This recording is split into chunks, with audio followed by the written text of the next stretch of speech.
Shalom, shalom, paz do Senhor, sejam bem-vindos a mais uma aula, da nossa, da nossa programação de estudos da Torá. Hoje com a porção de número 8, Vaishlach e enviou, que vai de Gênesis capítulo 32, dos versículos 3 até 36, versículo 43. A porção dos profetas é Oséias, capítulo 11, versículo 7 até o capítulo 12, versículo 12. E Obadias, capítulo 1 até o versículo 21. E a porção do Novo Testamento é 1 Coríntios, capítulo 5, versículos de 1 a 13, e Apocalipse, capítulo 7, versículos de 1 a 12. Antes de mais nada, que o Eterno abençoe sua vida. Obrigado por estar assistindo esse vídeo, por estar participando dessa aula, que ela seja de edificação, que ela seja de transformação, instrução, e que o Espírito de Hashem, que o Espírito de Deus possa continuar vivificando essa palavra em seu coração. Amém? Então vamos lá. Antes do encontro com seu irmão mais forte, cuja a ira o obrigara a abandonar a casa de seus pais e que as intenções e desejos atuais ele desconhecia, Jacó ele para e faz uma oração. Nessa sublime e profunda oração, reconhecemos a modéstia e a humildade de Jacó, que coloca os seus destinos nas mãos de Deus. As orações das grandes figuras da Bíblia procuram a imediata profundidade que as deu origem e serve de fonte de inspiração para as nossas orações, tanto individuais quanto coletivas, para todas as gerações. A oração é a respiração da alma. Ela é a religiosidade, a devoção, a autoeducação ao mesmo tempo. Quando fala em religiosidade, as pessoas sempre optam pelo espaço negativo, pela interpretação negativa do que é ser religioso. Isso por uma distorção dos fatos, por uma distorção do pensamento. Ser uma pessoa religiosa é bom. Ser religioso é bom. Porque qual que é o sentido da palavra religião? Eu não gosto muito do latim ou do grego, mas enfim, nesse sentido ajuda até a explicar, nesse caso específico. A palavra religião, ela vem do latim religare, que quer dizer religar. Portanto, a religião, ela te religa a Deus, tá? Então já comece a pensar nisso de uma outra maneira. Quando falarem, você é religioso, graças a Deus, porque eu estou procurando me conectar com Deus, tá bom?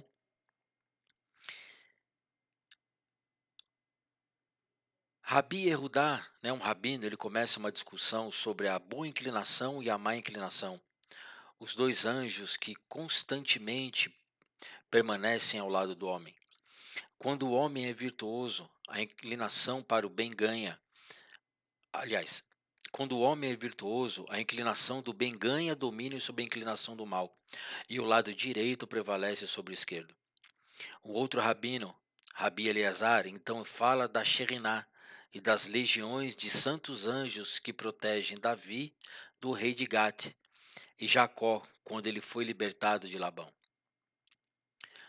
No diálogo que se segue, os rabinos eles analisam, quando e por que Jacó foi deixado sozinho pelos anjos e como ele conseguiu prevalecer sobre o ministro de Esaú.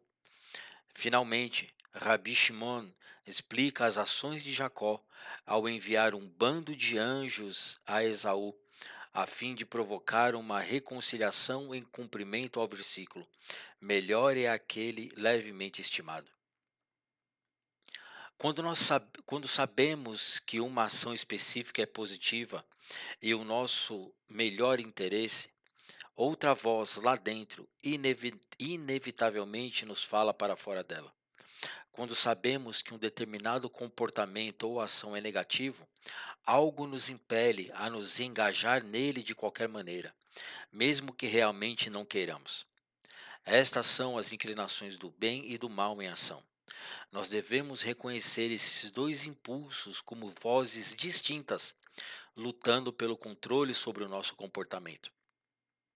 Quando reconhecemos a inclinação do mal como nosso verdadeiro inimigo, nós podemos começar a remover a sua influência sobre nós. As forças espirituais decorrentes dessa sessão revelam essa verdade metafísica, nos dotando de força para resistir e superar as nossas tendências negativas. Então, meus irmãos, o que eu quero dizer com isso, né? O que os rabinos dizem? Quando nós entramos nessa porção das Escrituras, né, do retorno de Jacó, da luta de Jacó com o anjo, o reencontro dele com Esaú, na verdade, ela é um retrato, ela é uma ilustração da luta interna que eu e você temos todos os dias, a luta da nossa boa inclinação contra a má inclinação. Jacó representa a coluna da direita, né, a boa inclinação, e Esaú representa a coluna da esquerda, a má inclinação, vamos deixar assim nesses termos por enquanto. E que a boa inclinação ela deve sempre prevalecer sobre a má inclinação. Esse é o resultado da luta de Jacó com o anjo, né? Jacó estava lutando ali contra a sua má inclinação, vamos dizer assim, e ele venceu. E por isso ele teve o nome trocado de Jacó para Israel. Tá? Então essa luta eu e você nós vamos enfrentar todos os dias da nossa vida, nós enfrentamos elas diariamente, a cada decisão que eu e você precisamos tomar, tá? Então, partindo aí, já fica meditando aí nessa introdução e vamos partir já para a primeira aliada dessa paraxá, que é em Gênesis capítulo 32, versículo 3 até 32, versículo 13. Mas para início, né, dos nossos estudos, vamos ficar com o versículo 6 do capítulo 32. E voltaram os mensageiros a Jacó, dizendo: Fomos ter com teu irmão, com Esaú, e ele vem ao teu encontro, e 400 homens com ele. Depois de passar 20 anos na casa de Labão, Jacó volta para a terra de Israel com suas duas esposas e seus filhos. Ele não sabia se neste meio tempo Esaú, seu irmão, já havia o perdoado, e ele decide enviar mensageiros para descobrir o que ele estava planejando. Aqui já vai uma curiosidade para você, meu irmão. Quando nós lemos a palavra mensageiro ou alguém que foi enviado, né? Mas principalmente mensageiros, nós vimos a palavra malach, que é a mesma palavra para anjo, tá? Então, o malar é alguém que é enviado com algum propósito. Então, meu irmão, quando Deus envia você para algum lugar, quando Deus envia você para a casa de alguém para fazer uma visita, você está sendo um malar, você está sendo um mensageiro, um portador da instrução de Deus para a vida daquela pessoa. Aleluia. Já pega esse mistério aí, esse manto, né, para sua vida. Jacó queria saber até que ponto Esaú queria se vingar dele devido ao episódio das bênçãos e da primogenitura. Antes de tomarmos qualquer decisão na nossa vida, é preciso conhecer bem o ambiente e as circunstâncias envolvidas. Jacó pediu a Esaú que não agredisse, conseguindo graça aos seus olhos. A primeira abordagem ao se deparar com o inimigo é propor a paz. Jacó mandou avisar que possuía bens materiais, supondo que a ira de Esaú pudesse ser acalmada com presentes. Caso pedir a paz não seja suficiente, deve-se estar preparado para presentear o inimigo com bens materiais, acalmando assim a sua agressividade. Jacó se preparou para, no caso de não ser suficiente presentear seu irmão, ir à guerra. E para isso ele estabeleceu uma estratégia de defesa e de sobrevivência, caso precisasse enfrentar o inimigo em uma guerra. E é fundamental planejar com antecedência as medidas a serem tomadas. Né? Então, a Bíblia diz: buscai a paz, né? Que nós devemos sempre buscar a paz. Mas se não for possível buscar a paz, se não for possível estabelecer a paz, eu e você devemos nos preparar para a guerra. Se preparar para a guerra demonstra também a nossa capacidade de sujeição a Deus. Se preparar para a guerra demonstra também, né, a intenção de se precaver de problemas.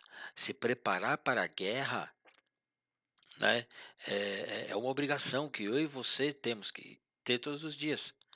Se preparar para a guerra não quer dizer que você vai sair guerreando à torta e à direita, passando por cima de tudo e todos. Não, nós temos que nos preparar diariamente para a nossa guerra, principalmente a nossa guerra interna.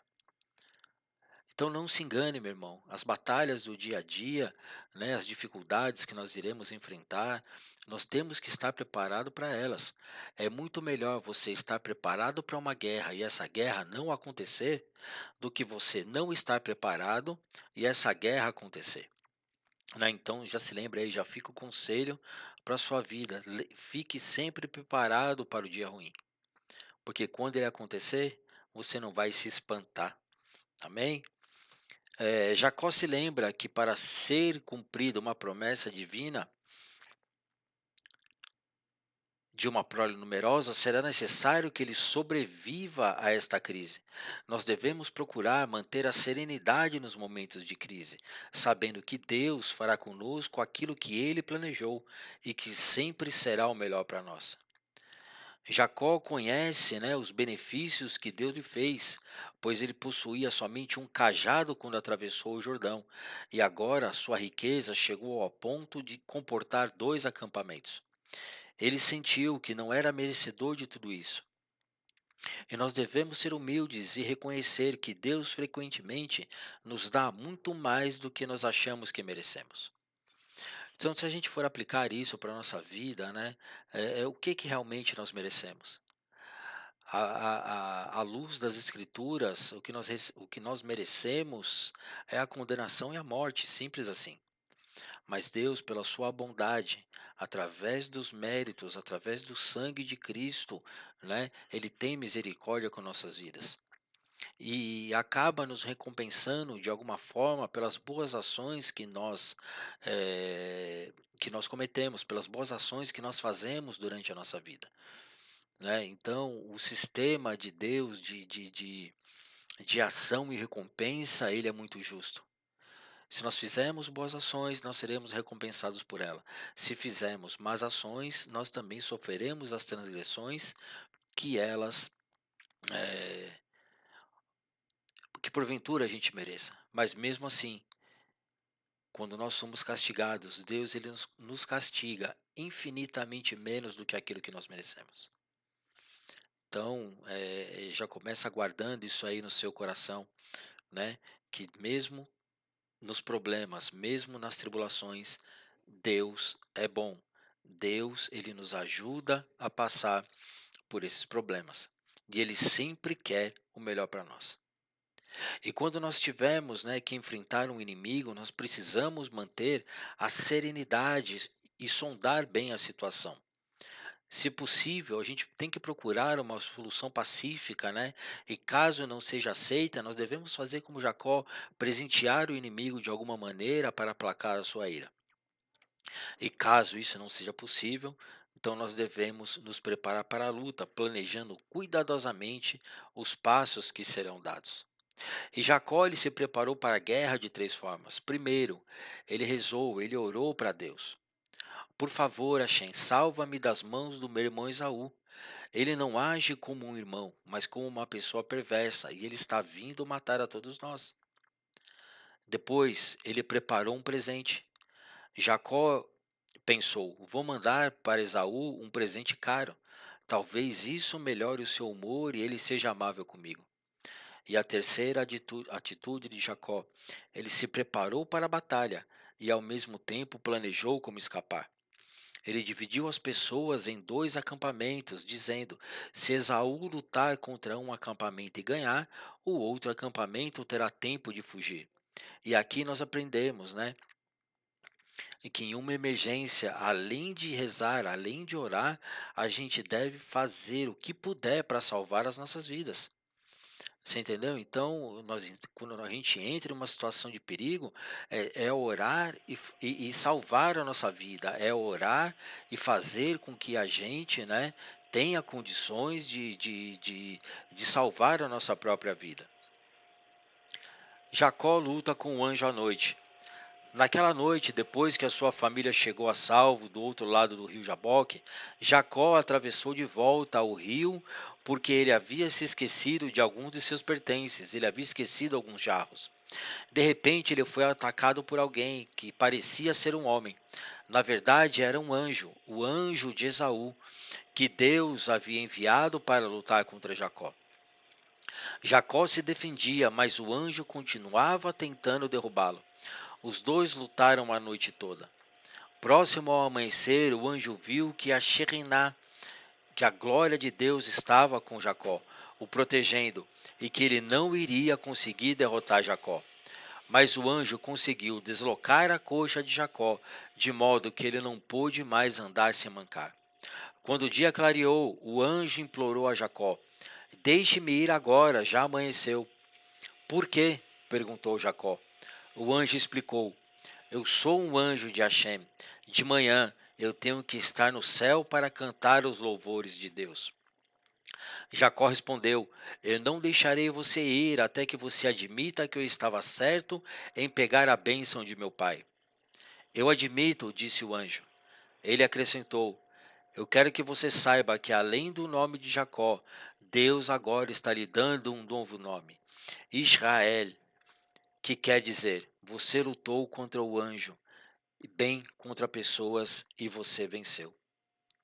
Esse aí é um texto, né, do Midrash explicando a luta entre Jacó e o anjo, né, aquilo que aconteceu naquela noite.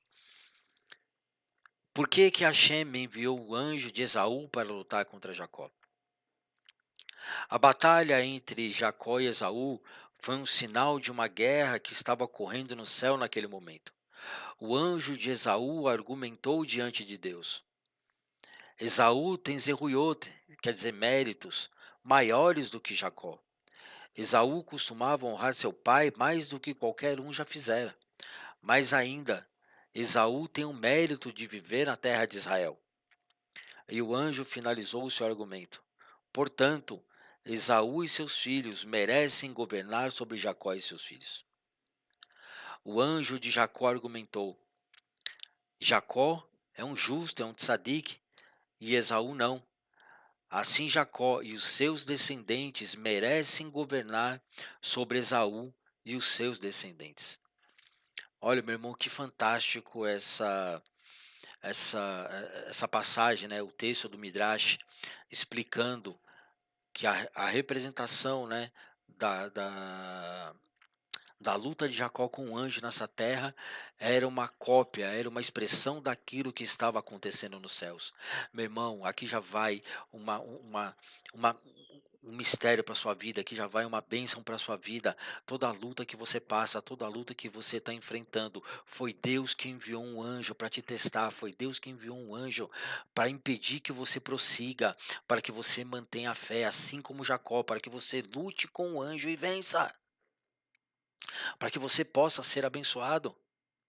Deus, ele envia as provas, mas ele quer que eu e você vençamos as provas. Meu Deus. É por isso, né? Não é jargão de pregador, jargão de pastor, né? Quando a gente vai para os cultos e o pregador vai lá e diz: Ó, não importa a luta que você está passando e tal, né? E realmente não importa. Qualquer dificuldade que eu e você estamos enfrentando, ela foi preparada por Deus. Que Ele quer que você vença essa dificuldade para que você seja abençoado.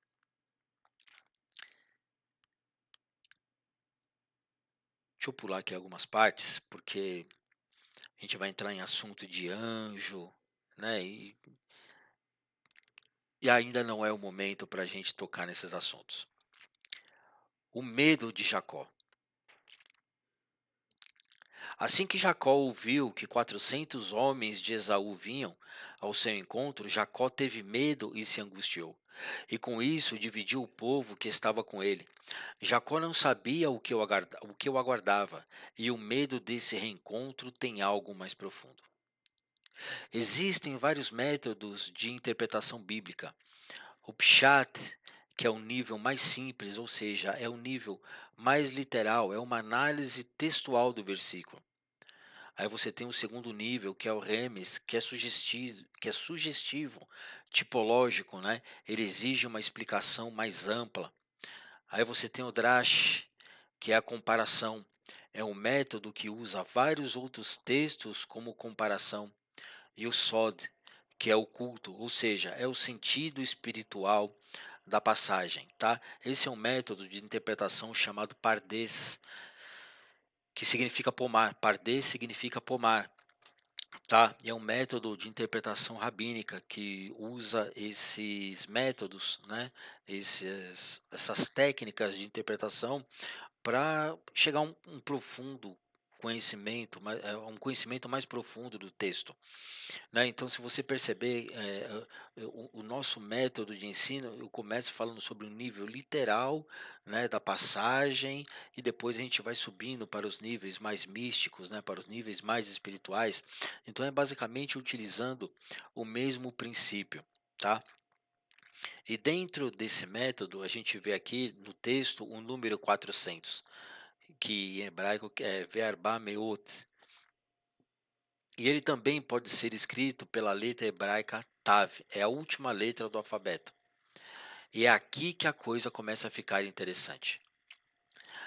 O significado dessa letra, da letra Tav, ela representa a cruz, ou seja, um símbolo de julgamento. Jacó sabia que seria julgado. Jacó estava com medo porque ele sabia que Esaú estava vindo para julgá-lo por causa de tudo aquilo que aconteceu. E já vai pegando esse mistério aí para sua vida. 1 Coríntios capítulo 11, versículos 31 e 32. Se, porém, nós julgássemos a nós mesmos, não seríamos julgados. Quando, porém, somos julgados, somos disciplinados pelo Senhor, para não sermos condenados com o mundo. Aleluia. Jacó sabia que ia ser julgado. E olha esse texto de 1 Coríntios que Paulo escreve, né, falando sobre o julgamento. Se eu e você fôssemos julgar a nós mesmos, nós jamais seríamos condenados. A gente não vai se condenar nunca. A gente sempre vai arrumar uma desculpa para o nosso comportamento. A gente sempre vai arrumar, né, uma saída. Nós somos condescendentes conosco e somos cruéis com os outros. Né? Então, quando eu vou julgar as minhas atitudes, quando eu vou julgar os meus atos, eu sempre vou ser condescendente, eu sempre vou ponderar ao meu favor.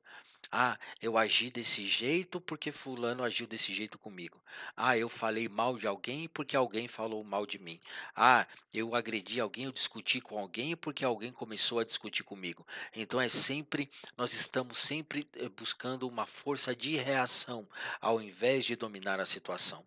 Né? Então, dentro das escrituras, quando eu trago isso para as escrituras, eu sempre vou querer dar um jeito de passar o pano para o meu lado, né? Sempre botar pano quente na minha situação e me sair de coitado e me sair de como vítima da situação. É isso que nós vamos fazer. Mas quando outras pessoas nos julgam, nós estamos sendo, meu Deus, disciplinados pelo Senhor para não sermos condenados com o mundo. Então, meu irmão, começa a pensar da seguinte forma: quando alguém começa a emitir algum juízo sobre a sua vida, antes de brigar com essa pessoa, antes de reclamar, né, entrar nesse lugar de coitadinho, comece a perceber o que está acontecendo. Se não é Deus julgando você, se não é Deus tratando você em algum aspecto do seu caráter, em algum aspecto da sua vida, para que você possa ser edificado e você possa subir mais um degrau em santificação na direção de Deus.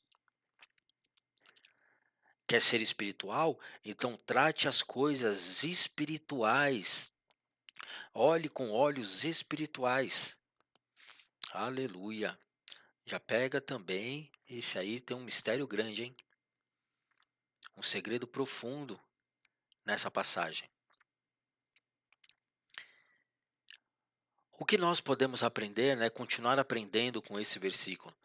Nós precisamos constantemente ser confrontados, ou seja, as nossas ações devem ser pesadas a cada momento de nossas vidas, para nós sermos disciplinados pelo Eterno. O problema é que a maneira que o Criador tem para nos julgar é a Torá, é a sua lei, entregue pelo próprio Eterno a Moisés no Monte Sinai.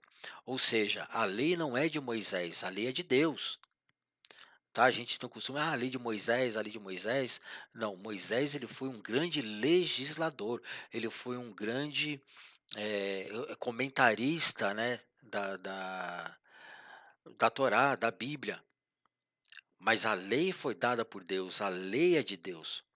A lei revela quem nós somos, por isso não gostamos dela e queremos acabar com ela a todo custo. Ninguém consegue cumprir toda a lei. Isso é um fato. E aqui vai algo que talvez você nunca deva ter pensado. Você acha que Jesus cumpriu toda a lei? Pare e pensa aí. Vou te dar uns 10 segundos aí para você pensar nisso. Jesus cumpriu toda a lei?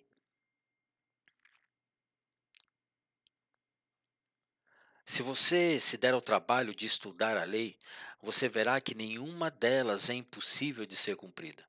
Porém, existem leis que são para homens, outras leis que se aplicam somente a mulheres, outras leis que se aplicam somente para as crianças, leis que se aplicam exclusivamente para os sacerdotes, outras para os levitas, outra para os maridos, outro para as esposas, ou seja, elas são divididas justamente para isso.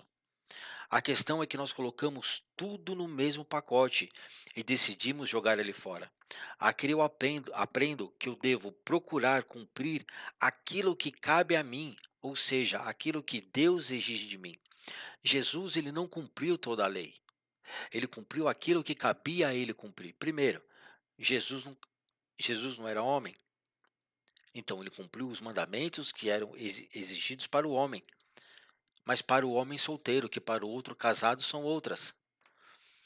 Consegue compreender? Jesus, ele não era sacerdote, então ele não tinha obrigação de cumprir as leis do sacerdócio dentro do templo. Jesus, ele não era um levita, então por isso ele não tinha obrigação de cumprir as leis para o levita. Consegue compreender o raciocínio? E mais uma vez eu digo, como sempre vou dizer nos nossos estudos, tenha responsabilidade com o que eu estou falando. Compreenda o que eu estou dizendo.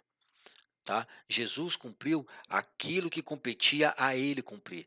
Tudo aquilo que ele cumpria, ele cumpriu fielmente. Tudo aquilo que competia a ele, como Machia, como Filho de Deus, ele cumpriu nesse mundo e isso é inegável.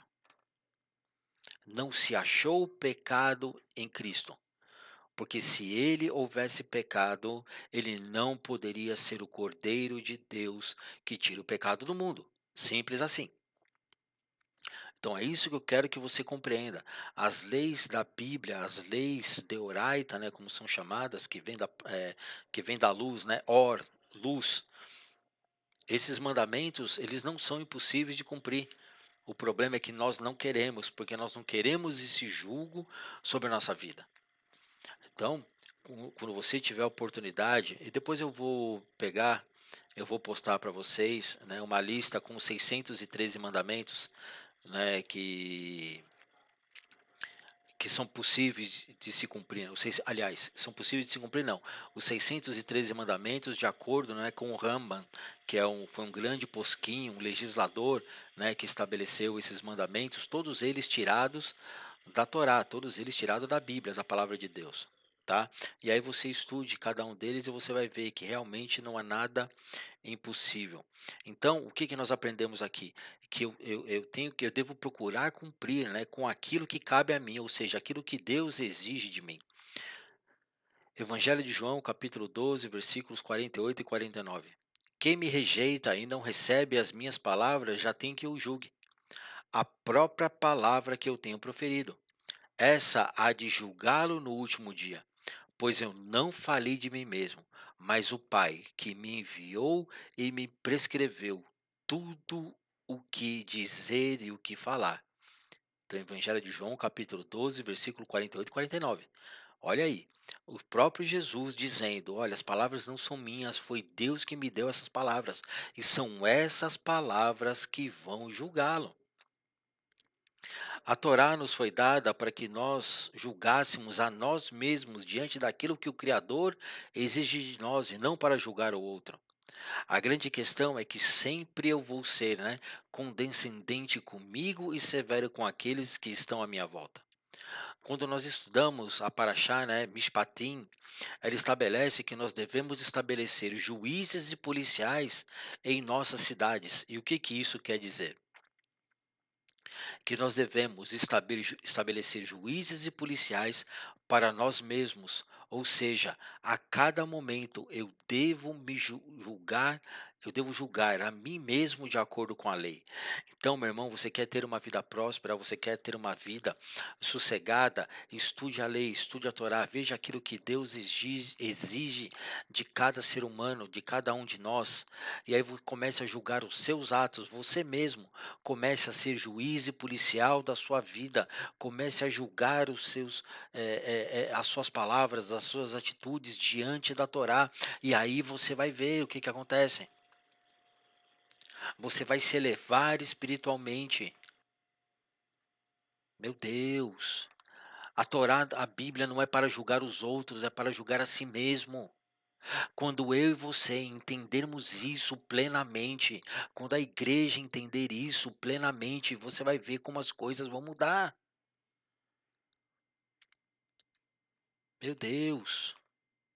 Julgar a nós mesmos, os nossos atos, as nossas atitudes, aquilo que sai da minha boca, aquilo que sai das minhas mãos, tudo aquilo que eu faço, penso ou falo, se estiver de acordo com a Torá, tudo isso nos irá bem, tudo isso vai trazer elevação espiritual para nós. Aleluia. E agora aqui a gente vai entrar, num nível um pouco maior, vamos fazer alguns comentários aqui a respeito dessa passagem, o que o Midrash diz a respeito dessa passagem. A referência ao Midrash Bereshit Rabbah. Outra questão, Jacó enviou mensageiros, Gênesis 32:4. Por que ele enviou mensageiros? Em vez disso, foi isso que ele disse: Eu lhe enviarei mensageiros, talvez ele se arrependa.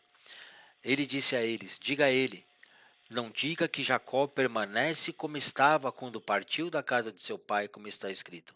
Pois com o meu cajado eu cruzei. Gênesis 32:11.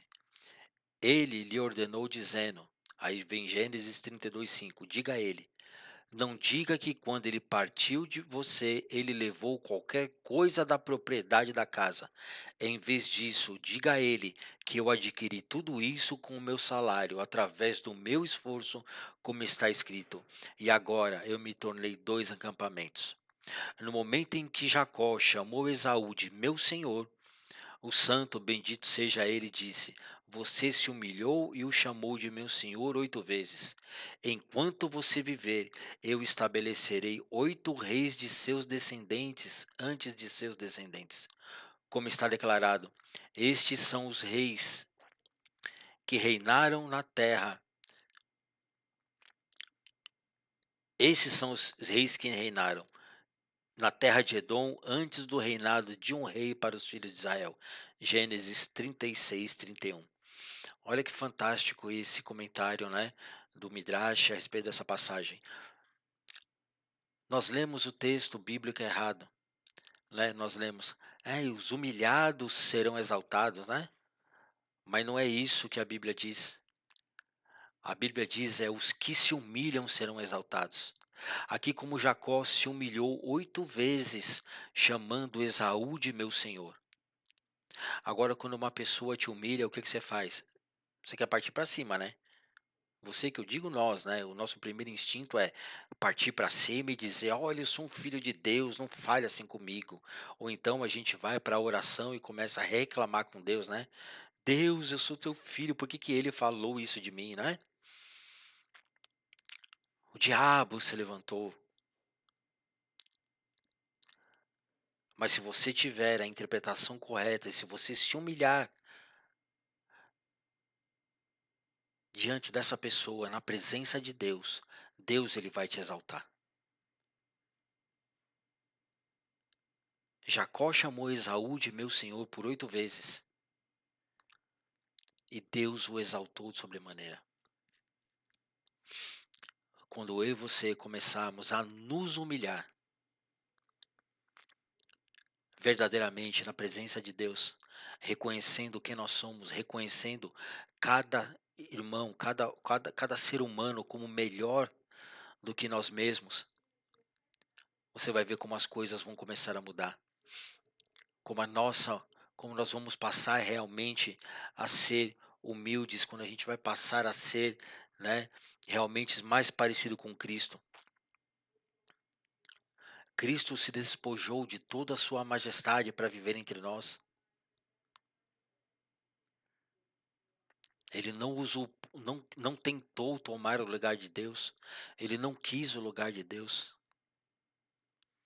E eu e você, às vezes, nos achamos quase vice-deus, né? Somos tão santos que se deixar. Ó, deixa eu ficar quieto. Mas vamos voltar para cá. Ele, Jacó, disse aos mensageiros: diga a ele, se você estiver preparado para a paz, eu estou com você. Se para a guerra, eu estou com você. Eu tenho guerreiros corajosos e fortes, que dizem algo diante do santo, bendito seja ele. Ele realiza a vontade deles em seu nome, como está declarado. Ele realiza a vontade daqueles que o temem. Salmo 145, 19. É por isso que Davi veio louvar e clamar diante do santo, bendito seja ele, que o ajudou quando ele fugiu de Saul, como está declarado.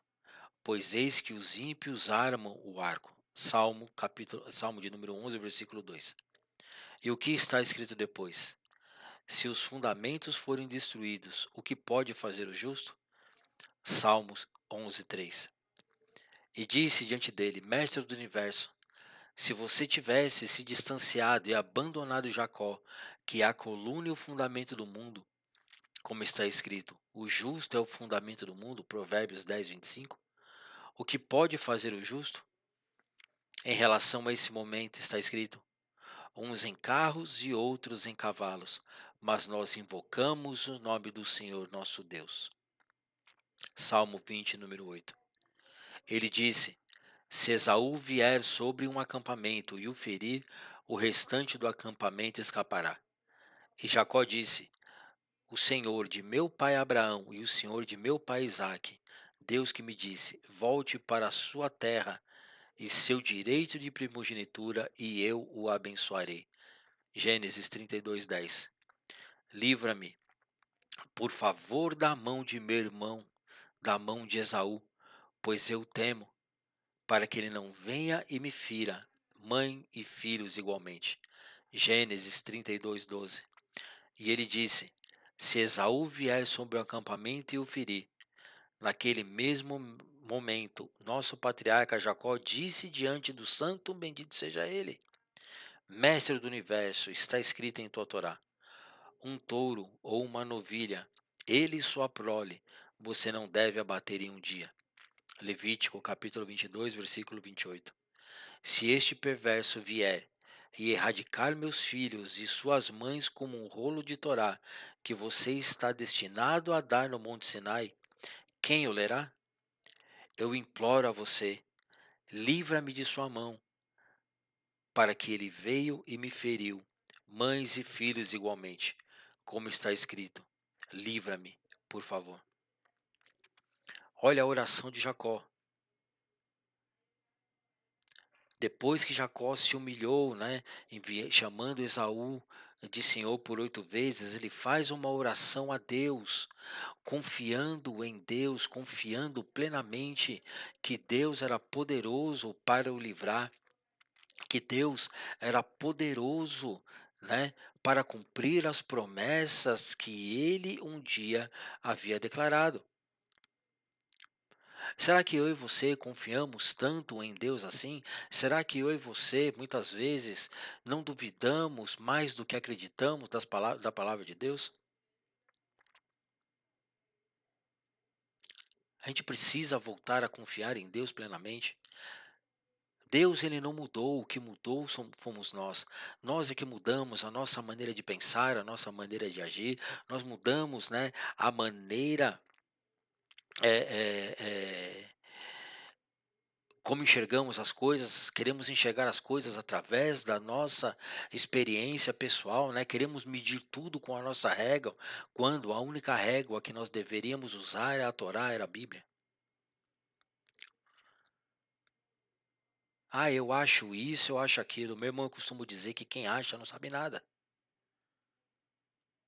Ou nós começamos a usar a Bíblia como nosso instrumento de fé e conduta realmente, né, usar a Bíblia como a nossa régua para medir a nossa vida, o nosso relacionamento com os outros e até o próprio nosso relacionamento com Deus através de Cristo. Ou nós fazemos isso, ou vamos ser igual cachorro, correndo atrás do rabo a vida inteira. Desculpa a expressão. Deus nos prepara para a vida através das experiências, e nem sempre elas serão agradáveis. Só com o decorrer do tempo é que nós iremos perceber a importância dos desígnios divinos. Nós devemos procurar a paz, nós devemos, né, buscar a paz a qualquer custo, mas se nós tivermos que enfrentar o inimigo, nós primeiro devemos procurar transformar em nosso parceiro. E aí sim, se não houver conciliação, né, partir para a guerra realmente, mas preparado, devidamente embasado, né, medindo todas as consequências, medindo toda a medindo as nossas atitudes, ver o impacto que ela vai causar nas pessoas. Então, meu irmão, que a gente possa, né, aprender com essa palavra, que a gente possa meditar, né, nesse breve estudo a respeito da vida do nosso patriarca Jacó, né, a luta dele com o anjo, o retorno dele à terra de Israel, né, analisar isso de uma perspectiva realmente espiritual, a luta, a guerra que nós temos que enfrentar todos os dias, né, os inimigos que se opõem a nós durante a nossa trajetória, muitas vezes eles são enviados de Hashem, eles são enviados de Deus para que a gente possa evoluir e aprender a confiar nele cada vez mais. Né? Nós precisamos construir a nossa fé, construir, né, o nosso relacionamento com Deus, e esse relacionamento ele só vai crescer a partir do momento que nós enfrentarmos os desafios confiando nele, assim como Jacó fez. Né? Aprender a nos humilhar, aprender a como é que fala? A julgar a nós mesmos. Tem uma oração que é feita às segundas e quintas-feiras, né, que o povo judeu ele faz. Deixa eu pegar ela aqui.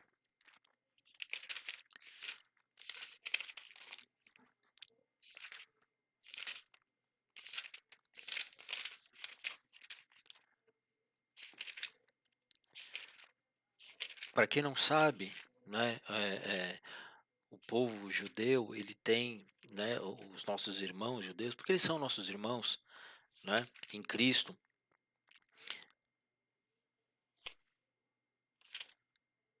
Eles têm esse livrinho aqui, ó, que é chamado Sidur, né, que é um livro de orações que eles usam todos os dias. E nessas orações, né, olha só, quando nós vamos pedir perdão a Deus, né, A gente acha que, Senhor, meu Deus, meu Pai, em nome de Jesus, eu me coloco na tua presença para pedir perdão pelos meus pecados, não é? Não é assim que a gente faz? Não é assim que a gente aprende, né? A confessar os nossos pecados. Mas olha aqui essa oração. Somos culpados, traímos, roubamos, falamos vil e maldosamente, cometemos iniquidades, praticamos o mal, pecamos intencionalmente, praticamos atos de violência, forjamos falsidades e mentiras, aconselhamos maus conselhos, mentimos, aborrecemos, escarnecemos, rebelamos, blasfemamos contra tuas palavras, juramos em vão, adulteramos, oprimimos, falhamos, transgredimos, fizemos nossos pais sofrerem, fomos obstinados, agimos perversamente, corrompemos, procedemos abominavelmente, desencaminhamo-nos e enganamos, desviamo-nos dos teus bons mandamentos e das tuas ordenações, e isso não nos trouxe proveito. Mas tu és justo em tudo quanto advém contra nós, porquanto tu fizeste a verdade e nós praticamos o mal. Ó Deus, tu és grande em tolerância e misericordioso. A grandeza das tuas piedades e bondades fizeste saber ao modesto Moisés, pois que está escrito em sua Torá. E o Eterno desceu em uma nuvem e ele se pôs ali, junto a Moisés, e ele proclamou o nome do Eterno, ela foi dito. Aí a oração continua.